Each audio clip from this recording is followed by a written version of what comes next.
Please be seated. Thank you, John. That was John Maxwell, one of the leaders here in the American Christian Patriot Church. Thank you for kicking us off. We want to thank all of you for coming here tonight, and for those of you who are listening in on the web. We appreciate having you here. We have a special guest, Keith Broders. He is a constitutional expert, and you'll be hearing more from him in a little bit during our Quest section. So I want to thank Keith very much for being here as well. In the name of the Father, and of the Son, and of the Holy Spirit, Amen. I don't know how long ago it was. I'm thinking it must be around 8, 9, maybe 10 years ago now. I was having a conversation with a buddy of mine at church. It was between services. We had a little time. And the conversation kind of inevitably moved into the area of politics and government. And as we continued talking about things and how things were getting bad and getting worse, I said, you know, it's really important for us to start to reestablish those biblical principles upon which our nation was founded, and furthermore, to get God back in government. And my friend Joe looked at me and he says, you know, Lawrence, I agree with you 100%. There's just one little problem. Now, I think I knew, I'm not clairvoyant, but I thought that I knew what that problem was going to be. But I played dumb, which is one of my better attributes. I'm very good at that. I don't mean to sound prideful, but I can play dumb pretty well. I had a lot of practice at it. I said, well, what's that, Joe? And he said, separation of church and state. And then he shrugged and said, what can we do? I smiled a little bit and I said, you know, Joe, it's not as big a problem as you think. But there was a very big problem that came out of that conversation. And it wasn't the matter of separation of church and state. Separation of church and state is a lie as most people understand it. And we can easily dispense with that lie. In fact, at the American Christian Patriot Church, we have an excellent booklet on that called The Christian Patriot's Guide to Separation of Church and State. So we can deal with that issue. That really wasn't the big issue, even though it has been used to wreak so much havoc in America for several decades now, especially by the United States Supreme Court and the lesser courts. But that wasn't the real problem. The real problem was in the shrug and in those 4 little words, what can we do? You see, I think in that shrug was epitomized the sentiment of so many Christians and the Christian church itself here in America. That has come to be the feeling that Christians have about what's going on in government, what's going on in our nation. I don't like it, but what can we do? What can we do? Well, we're going to talk about what you can do and why you should do it tonight. Last week we gave an introduction to the American Christian Patriot Church. We told you what this church is all about. We told you it's going to be a very different kind of church. We said this ain't your grandma's Christian church. This is a fighting organization. And we've said that we must fight in the realm of politics and government as well. Tonight we're going to talk about that. Because many Christians, including our Christian leaders and pastors, will tell you that, well, that's political, we can't deal with that. That has to do with the government, we're not supposed to talk about that. Well, that is nonsense. That's right. And we're going to prove it to you tonight. That's what we're going to deal with. So first of all, let's talk about why we as Christians should get involved in politics and government. Why we should do it in the first place. Create the justification for that. Well, America has many problems. And I'll tell you, as we look at the first part of this response to why we should get involved, we need to think about America's problems. Now, I want you to stop and think here. What makes America special, and what makes it special to you? Think about the things that have made America unique throughout its history. Think about why you love this country. Think about what brought so many millions of people over the years to our shores. What did that? What is it that's special about America? Well, we could go on and on and on about that, but let me just mention a few things for starters. The respect we have for individual liberties. To let you live your life the way you want to as long as you're not really bothering somebody else. The respect for rights. Rights which we say came from God so they can't be taken away. And you have those rights to enjoy whether or not I agree with what you want to say or what you want to do. We have prosperity. We have security. Again, the list could go on and on. Now, in all of those areas, things are getting worse. There's no question about it.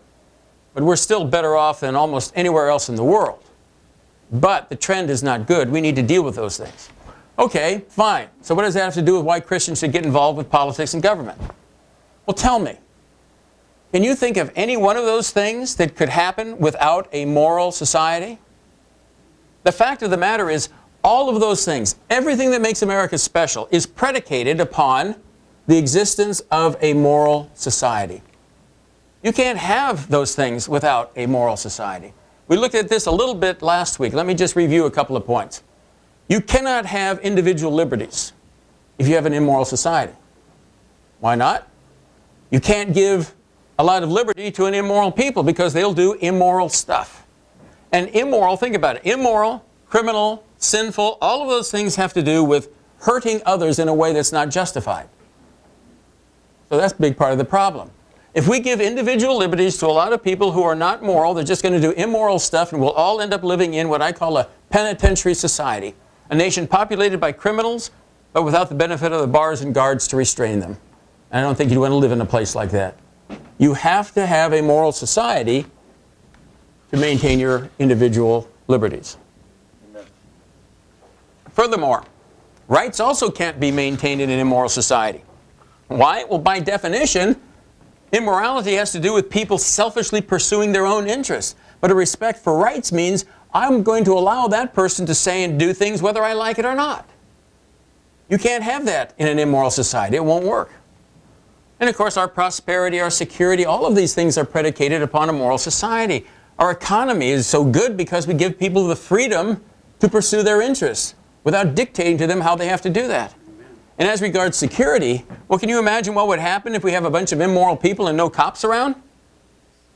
It'll be a mess. You'll have anarchy.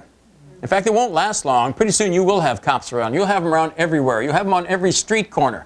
You will be living in a police state. And that is not what America is all about. So our first point is this. You Christians need to get involved in politics and government because we are the caretakers of morality. We're the ones who know best what is moral. And the founders understood this. They understood that true morality stems from true religion. And true religion is Christianity. And those are the terms they use. They talk about true religion. They knew that this magnificent government they were setting up, something really quite unique in the history of mankind, could not exist outside of a moral society. And morality comes from God. And their God was the God of the Bible. Amen. So, Christians, you want to keep America unique? You want to keep the United States strong? You want to keep all those special elements that makes America great and noble? You've got to maintain a moral society, and we are not. We are failing at that miserably. And that's got to change. It has to change. So that's the first point. Now the second point. Okay, that tells you from kind of a political point of view why we want to get involved in order to shore up our morals in this country. Let's look at a more theological basis now. I want you to stop and think. What was Jesus' mission statement in coming here? Why did he come here? Now, to save the world. Yeah, okay, here's saving. Here's what I want you to do. I want you to think about a Bible verse that stated his mission, sort of his mission statement. Some of us here were in the military. I was in the military. We had something called the 5-paragraph order. It covered all the areas you needed to know in order to go into the attack or even in the defense or whatever. Paragraph 2 was the mission statement. You have to explain to the troops what their job is, otherwise they probably won't do it. You can't hit a target you can't see, right? So we always go to great lengths to make sure people understand what the mission is. Okay, Jesus came here on purpose. That means he came here for a purpose. What Bible verse do you know of? And you just think, if you want to call it out, that's fine, but what Bible verse explains Jesus' mission? What was his mission statement? A lot of people are saying John 3:16. God so loved the world. For God so loved the world that he gave his only begotten Son, that whoever believes in him shall not perish but have eternal life. Good idea. No, that's not it. We need 17. We need to add 17 to that. And? For he come to condemn the world. Yes, that the world. Okay. But, sorry, that's not it either. Pardon? Go ye and tell the world and preach the gospel. Go and tell the world. Okay, we're hitting some good points. Save the world, tell the world, teach the word of God. Good points. No, sorry, that's not it. Okay. This is the best statement of Jesus' mission that I've been able to find in here. 1 John 3:8. That was my next guess. Well, it would have been a good one, yeah. For this purpose, the Son of God was manifested, or in other words, came, here appeared and got to work, that he might destroy the works of the devil. Jesus' mission statement was to come here to destroy the works of the devil. Now, you talk about salvation, John 3:16. Yes, that's part of it. That's destroying some of the works of the devil.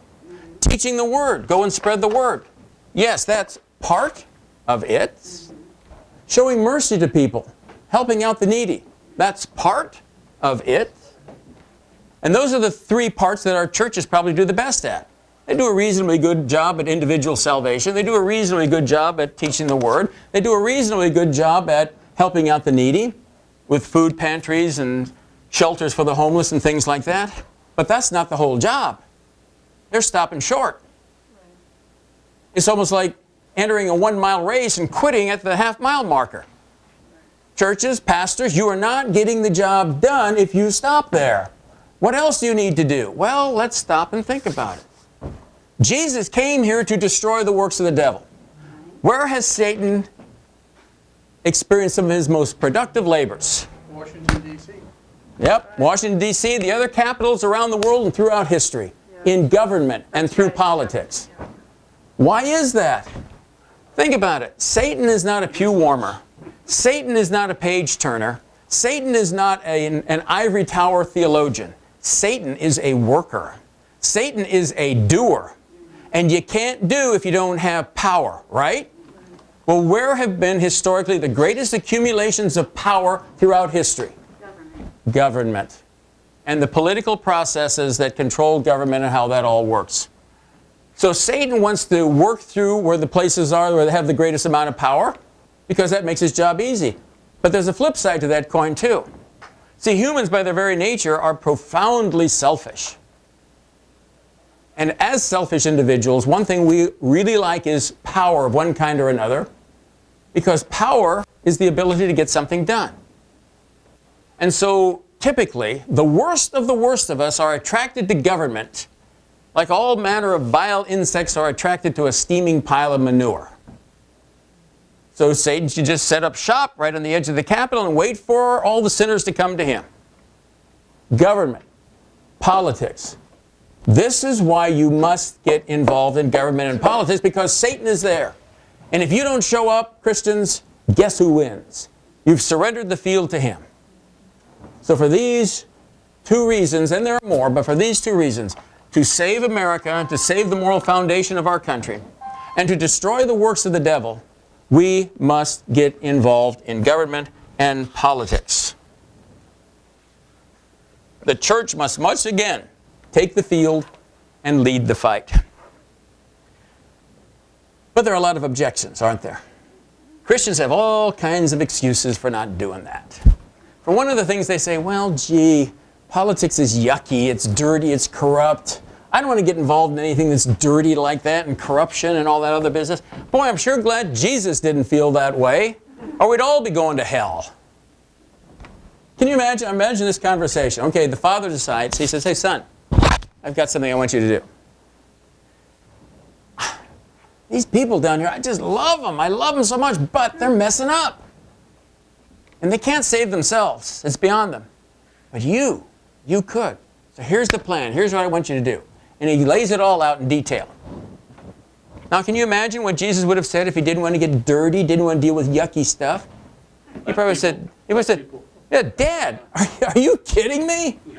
You want me to leave this palatial, heavenly palace and go down there, live in a crummy desert for 33 years, eat a bunch of nasty food, if I even get food at all, walk around these dusty trails with a bunch of idiots who can't even figure out what I'm saying, and these are the leaders of my group?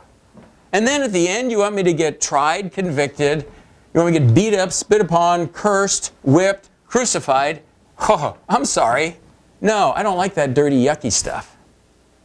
No, Jesus underwent all of that. He experienced all of that. He took all of that on himself, and he did it for you. So now, what do you need to do for him? I don't care if you don't like it. I do things every day that I don't like. If it needs to be done, it needs to be done, and we need to enter the fight.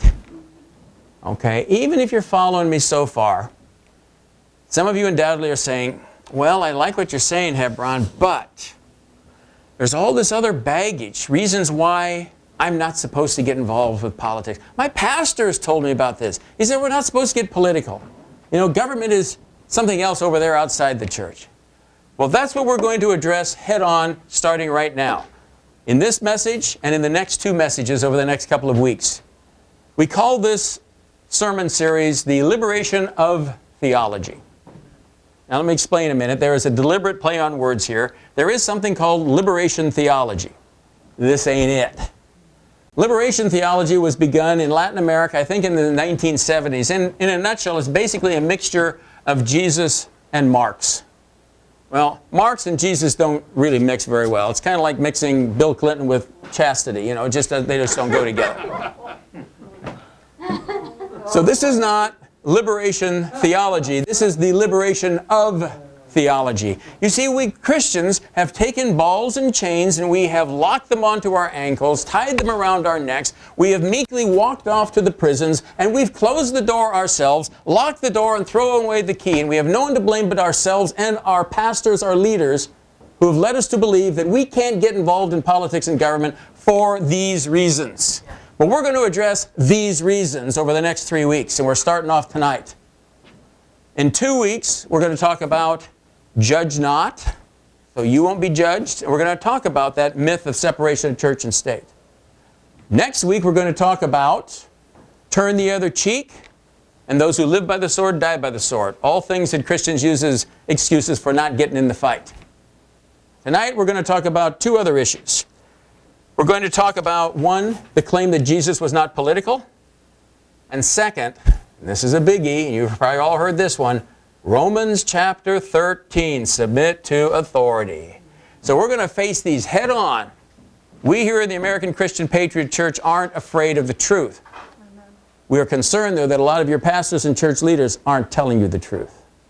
So we're going to start to turn that around. Okay. Jesus was not political. Many try to avoid politics because they think, it's dirty and nasty and all that stuff. We already talked about that. But even when we counter those arguments, they say, well, look, Jesus wasn't political. I'm supposed to follow his example. Yeah, to a point, but you know what? Jesus wasn't an auto mechanic either. Does that mean you're not supposed to fix your car when it breaks down? Jesus never filled any teeth. Does that mean that it's wrong to become a dentist? Jesus never ate any chocolate. They didn't have chocolate in that part of the world back then. Does that mean we're not supposed to eat chocolate? Let's get reasonable here. In the first place, even if that were true, that Jesus was not political, it's not an excuse for us to follow. But the fact of the matter is, Jesus was political. Now, let's take a look at that and see why that is. I want you to stop and think about some of the things that Jesus said. When we think about the sayings of Jesus, they're usually very compassionate, loving, very forgiving. But he had some harsh words along the way too, didn't he? He and his cousin, second cousin, twice removed, I don't know, whatever it is. I'm talking about John the Baptizer. My aunt is very good at keeping track of the second and third and the twice removed and 3 times. I don't know. They were related, okay? And they preached a similar message. Think of what some of the harshest words they said. Things like brood of vipers, hypocrites, whitewashed tombs. I'm not aware of any words that are harsher than that. It came out of Jesus' mouth, at least it's recorded in here. Okay, to whom did he direct those words? To the Pharisees. Pharisees, Sadducees, the scribes, the lawyers. In other words, The religious folk. the members of the Sanhedrin and their assistants, their associates. So you might be thinking, what does that have to do with politics? The Sanhedrin was the local government. And some of you might be saying, whoa, time out, you really got that one wrong. It was the Romans. Yeah, the Romans ruled up here, but the Sanhedrin was down here in the grassroots level administering. See, the Romans had a very successful formula for creating their empire. Basically, when they wanted to move into an area, they gathered together a legion or 2 or 3 or whatever it might take. They'd move in, they'd romp and stomp, they'd smash and crash, and they would conquer the people of that area. Then they would terrorize them to make sure that they did not fight back and continue to fight back. They would hang hundreds of people on crosses. It was very brutal. Now the survivors then were left there. Well, how are the Romans going to administer them? There simply weren't enough Romans to go around to administer this whole empire that they had. They were just too successful. So what did they do? They found traitors. They found quislings. Quisling is that guy during World War II, you know, who controlled parts of in Scandinavia there for the Nazis. Also Vichy France, the people who sold out in France and administered parts of France for Hitler's sake.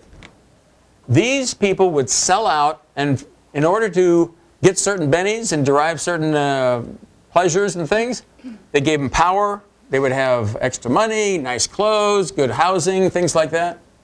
So they would administer, and as long as they could keep the peace, collect their taxes, and do a couple of other things along the way as the emperor dictated, they were allowed to continue to be the local administrators. And in the first century Judea, that was the Sanhedrin. Yes, they were political, and yes, Jesus butted heads with them lots of times, and not just on theological issues. Think about the cleansing of the temple. That happened a couple of times. He came in to cleanse the temple. We tend to see that as a religious act, and it was. That was the one side of the coin, though. He was protesting how these people had turned God's house from a house of worship and a house of prayer into a den of robbers who were exploiting the people. But there was also a political and economic side to that as well. You see, the members of the Sanhedrin and all their various associates had a real good deal going on there in the temple. When you made certain donations and you bought certain things for your sacrifices, you were supposed to use a temple shekel. Well, you had to buy temple shekels. Thing is, the temple shekel, you had to pay. It's almost like if you had to buy a Disney dollar for $1.10. I don't know if they still do it, but Disneyland used to have like Disney dollars. What if you had to pay $1.10 for that? That wasn't a very good deal, but that's what happened there. So they're ripping off the people. And then you have to buy these animals, these pure animals with no blemishes for the sacrifices. There again, the Sanhedrin decided, basically sold out commissions to sell that stuff. They were making money hand over foot. This is a part of the political and economic corruption of the Sanhedrin, and Jesus dealt with both the religious side of it and the political and economic side of it. In fact, one of the reasons why a lot of people think that they were so, at the end of his life there, why they were so determined to get rid of Jesus was not just the religious part, but he's messing up a good thing we have here as the administrators of Judea. Okay? So I think we've seen Jesus definitely was political. But just in case you're still clinging by your fingernails to that idea, and you might be thinking, well, wait a minute. There's this other thought here. Render unto Caesar the things that are Caesar, and render unto God the things that are God. Doesn't that kind of create this dichotomy, this split? There's this side and there's that side, and nary the twain should meet? No. If you're at home watching this, or if you're here and you can't look out a window, if you can look out a window, look out the window over there. Or imagine looking out your front window. Are you imagining? Mm-hmm. Do you see anything that isn't God's? It's all His ultimately. He owns the cattle on 1,000 hills and everything else, including the stop signs, the police cruisers, etc. and so forth. So, yes, render unto Caesar the things that are Caesar's. That's like this much. Render unto God the things that are God's, which are like this much. But it applies across the board. So, in a nutshell, yes, Jesus was political, so I'm sorry, you can't use that as an excuse to avoid getting involved in politics and government. But now comes the really big one, Romans 13. How many times have I heard that fall out of the mouth of different Christians and their leaders, their pastors and the like, saying, well, we really shouldn't get too aggressively involved in politics because we don't want to be critical of our authorities. We don't want to be critical of our leaders because Romans 13 says you are to submit to authority. And here's Hebron telling you, no. The authorities are messing things up. The authorities need to be resisted. We need to stand against the authorities. We need to rebel against the authorities in whatever way is necessary in order to get the job done. Wait a minute, Hebron. How can you claim to be a Christian church? How can you claim to have this Christian gathering and then not follow the Bible? Well, let's look at Romans 13 here and see exactly what it says. Again, I'm telling you we do need to resist those people in government. I'm telling you we even need to rebel against them. Let's see what Romans 13 says. Let every soul be subject to the governing authorities. Uh-oh. That doesn't look too good for me already. For there is no authority except from God, and the authorities that exist are appointed by God. Uh-oh, that's really getting bad for me. And then it goes on to say, therefore, whoever resists the authority resists the ordinance of God, and those who resist will bring judgment on themselves. Ooh, am I in trouble or what? It's starting to feel a little hot here? No. Nothing I told you to do is contrary to that. And the only reason you think it is because your church leaders have been lying to you for decades. Maybe lie is a little strong. That suggests a deliberate misrepresentation. They've been misrepresenting it for one reason or another. Either because they're deliberately doing so or they just don't understand what they're talking about. But either way, shame on them. So, let's start picking this apart and see why this is true, but it doesn't apply to what I'm telling you to do about resisting the authorities, or the so-called authorities. First of all, let me take a little pebble and throw it against the edifice of that submit to authority building there. Think about this. All the Bible is true, right? Yeah. Okay. So in Romans 13, we have this submit to authority, right? Better do it. All authority comes from God. If you don't do that, you're in big trouble. Okay, let's turn back a few hundred pages, though, to the Old Testament. Think about how many times the Israelites had been oppressed and subjugated by other peoples. Egyptians, Canaanites, Amalekites, Midianites. It just goes on and on. We've got the Assyrians, we've got the Babylonians, and so forth and so on. That's documented in Judges, in 1st and 2nd Kings, 1st and 2nd Chronicles, other places, but that's primarily it. And what did the Israelites finally get around to doing? Fighting. O Lord Jehovah, save us from this oppression. You know what? He did. He helped them, God helped them fight back against the authorities that were over the Israelites. How do you reconcile that? And sometimes he even initiated the rebellion. In fact, I would say every time he initiated the rebellion, because he put that spirit of rebellion into somebody's heart, and it just started to spread like wildfire. Think of Gideon. Poor old Gideon, he's there kind of hanging out and hiding out, hoping nobody sees him. And here this angel appears and says, hello there, mighty warrior, how you doing? And then he says, I want you to lead this fight. Fight against our oppressors. Wait, fight against the government officials. Isn't that what Romans 13 said you're not supposed to do? And yet here's God leading the fight. Is he fighting against his own word? How do we reconcile these two? Fact is, we don't have to reconcile. They're perfectly consistent. And the only reason anybody thinks they aren't consistent is because they misunderstand the meaning of a single word. And when we explain the meaning of that single word, it'll all come clear. And we'll see that, yes, we are entitled to fight back. So what is that word? Long time ago when I was going to school, I tended to study a lot of subjects where they dealt with power. And I was always getting these definitions of power that we had to memorize. We had to memorize them because the answer to that eternal question of every student, namely, is this going to be on the test, was always yes. So I had to memorize all these different definitions. And after I learned the definition of political power, economic power, military power, communication power, blah, blah, blah, blah, blah, it occurred to me, gee, it's not that sophisticated. Power is the ability to do something, to accomplish something. I have the power to lift this book if I can do it. So military power is just, if you have an Army, a Navy, an Air Force, a Marine Corps, and the other guys don't, we got power. You have enough bucks in your pocket, you have economic power. If you are in a government agency and you're using that to accomplish something, you got political power. But power is the ability to get something done, the ability to accomplish something. And that's what I said earlier. It gets back to what I said earlier about Satan always going to the capitals, the heads of government, because that's where the power is concentrated. And the people who are power hungry always go there to get that power. Okay, next step. There are many different types of power. Authority is one type of power. All power, though, is not authority. In fact, authority is perhaps the rarest kind of power.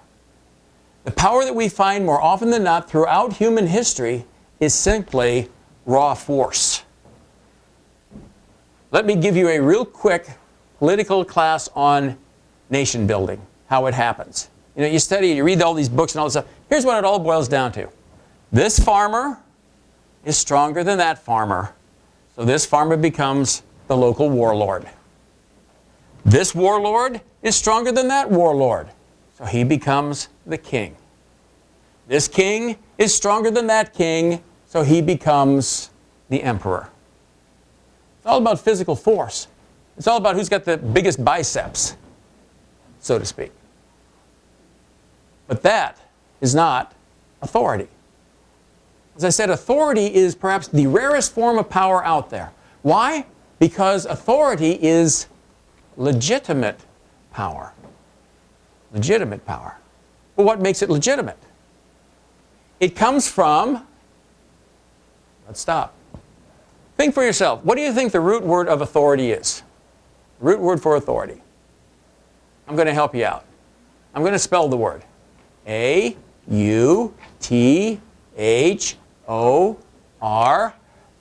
pause, pause, pause, I-T-Y. Authority comes from some author, and that author is deeply respected. Now, it may be human or not. In some countries, it's just cultural tradition. Hey, we've always done it this way, and so that's the way it's supposed to be done. In some places, it's a respected document, like the Constitution of the United States. But ultimately, the author of legitimate power is always going to be God. God. He is the author. It is from His mouth that true authority comes. So what this means is, I said authority is the rarest form of power. And that's because it's legitimate. That's because it comes from an author that is respected. And ultimately, the only real author is God. So what this means then is, let's put this all together, put a bow on it, tie it up. What this means is this. If a government official is not doing the work of God, he or she is not an authority. It's just that simple. And if they're not an authority, then you are not obligated to submit to them. It's just that simple. So, what about the man sitting in the Oval Office? Is he doing the work of God? No. Therefore, he is not an authority, and you do not need to submit to him. The Congress of the United States, are they doing the work of God? No. Therefore, they are not an authority, and you do not need to submit to them. What about the Supreme Court of the United States that fostered that nonsense about separation of church and state that we began talking about at the very beginning of this presentation? And everything else. They're the ones who've kicked God out of school. They've said we can't pray. They said we can't have crosses. They said teachers can't have a copy of a Bible on their desk. They've said that we can go ahead and slaughter 60 million people because their existence is inconvenient because of some twisted notion of privacy. They're the ones who said just recently that what God had condemned was really okay, homosexual marriage. So, is the Supreme Court doing the work of God? No. Therefore, they are not an authority, and you do not need to submit to them. So, when this says submit to authority, absolutely. Absolutely submit to authority, because true authority is doing the work of God. Our government is not. Therefore, we are not obligated to submit to them. Period. So, to summarize, yeah, we need to get political. We need to get involved in government. Why? Because the current people who are doing so are trashing our nation and denying our children a future. They're ruining the moral basis upon which a free society must be based. A society that honors rights must be based. A society that is going to be prosperous and secure must be based. Yeah, we need to do it for that reason. We need to do it also because, as we said, Jesus came here to destroy the works of the devil, and government as politics is worse. The devil has done some of his worst work. And as you've seen, yes, Jesus was political, and now you understand Romans 13. You understand that when it says submit to authority, I'd say absolutely. But just understand what the word authority means. And it is not anyone who is in an office above you. It only applies to those who are doing good and godly work. If they are not doing good and godly work, then you are not obligated to assist them. You are obligated to resist them. And that is the goal of the American Christian Patriot Church. Now, hopefully that all makes some sense. Next week, though, we're going to address something else. I think some Christians, maybe after hearing this, might say, okay, Hebron, I'm starting to get that. I can see what you're saying there, but we're not supposed to fight. Turn the other cheek. Those who live by the sword die by the sword. So we're not supposed to draw the sword, right? Wrong. Next week, you're going to see that what your pastors have been teaching you is just as wrong about those subjects as they were about Romans 13 and about Jesus was not political.